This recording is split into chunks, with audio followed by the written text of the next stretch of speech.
Good morning, everyone. As we're all enjoying a long, yummy break, thought I could share something about human behavior, which is simple, easy to observe and comprehend. I personally consider this model extremely useful in understanding oneself and other people. And when you truly understand, you can change and find ways to get along, which is something great, right? Get along, yeah? Well, the basics first. Every human being, you and I, have certain basic psychological needs. And if these needs are not met, we get upset, we do weird things, and even get crazy sometimes. Now, what are these needs? Number one, the need for connection. To be loved, to be wanted, to be accepted, to feel special. Number two, the need for control. To get what you want, to feel powerful, to feel that you're in charge. Number three, the need for appreciation and self-esteem. To feel that you're good and competent, to feel good about yourself, the I'm awesome feeling. Number four, the need for security, to feel that you're safe and out of danger. Now, when we were small children, though our loving parents did their very best for us, some of these needs would have been unmet. And in many cases, most of these needs at times. Our parents, of course, didn't do it intentionally, but this is not a perfect world, right? They had limited time and resources probably. And when these needs are not met consistently, we get hurt and we form certain beliefs about ourselves, like I'm not worthy of love, or I'm incapable of getting what I want, or I'm useless and incompetent, or I'm in danger. I'm sure you could connect these to the four needs that we discussed earlier, right? And please note that these beliefs are formed when we are tiny and helpless and when our logical brains are not even fully developed. But our mind takes them as true and firmly embeds them in our subconscious. Now, what is really sad is that we continue to have such beliefs strongly, even as fully grown independent adults. You and I, even today, even now. Several times a day, these beliefs could be triggered by some events and people. And when they come forth, we feel very uncomfortable. And then we resort to certain behaviors to suppress these thoughts and feelings. Now, this is where it gets super interesting.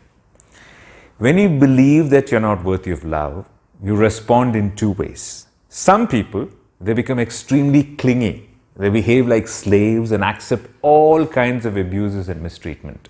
They think that if they don't do that, then they will not get love. Some people, on the other hand, go the opposite way. I'm unworthy of love and will never get it. So why even bother? They become abusive and irresponsible. They cheat. They do everything possible to avoid receiving love. The mind is super weird, isn't it? It's scary when you deep dive. Now, when you believe you don't have power or control, again you behave in two ways. Some people become over-controlling. They micromanage. They don't let others even breathe without the permission. They don't delegate or empower. Or you go the other way. You don't exercise any control. You don't ask people to do anything. You don't hold them accountable when they don't carry out the responsibilities because you believe that they're not going to do it. You don't have any control. I'm sure you can easily connect these behaviors with people you know, right? And now you also know why they are behaving this way. If you believe that you're not competent, oh my God, that could turn you into a perfectionist. You think that you're not allowed to make any mistakes and you do everything as if your whole life depends on it. People make fun of you saying that you have OCD, but you go on, burning yourself out and driving others crazy. Or on the other hand, the same belief could make you a full-time slacker. Why even try when you know that you're up to no good? You don't take effort, you don't learn, you don't work, you fail again and become a full-time mess. All because of the belief up here. If you believe that or feel that you're unsafe, you could become a bully in order to protect yourself. So you dominate people, you treat people disrespectfully, you shout, you push people the wrong way. All this drama to protect yourself from your fear.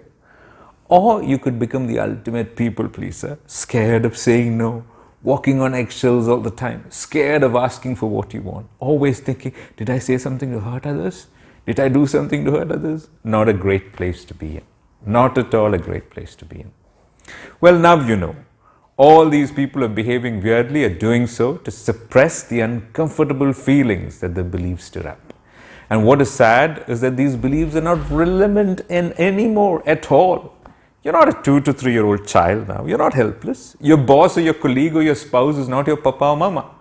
You have a million other ways to get love, to get things done, to feel competent and be safe. You're not bound to your past anymore. Now, how can this video help you, brothers and sisters? Think back to 2 to 3 situations in the past week in which you felt uncomfortable, irritated, angry, or anxious. Could be at work or at home. Now reflect on how you behaved in these situations. Did you attack or withdraw or confirm? Connect your behavior with the ones we discussed above and trace it back to the beliefs and needs.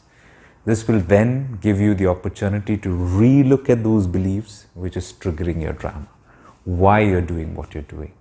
Observe it and realize the fact that this belief is from an outdated, obsolete past.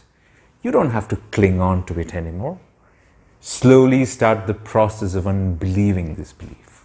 Start the process of healing and start the process of connecting.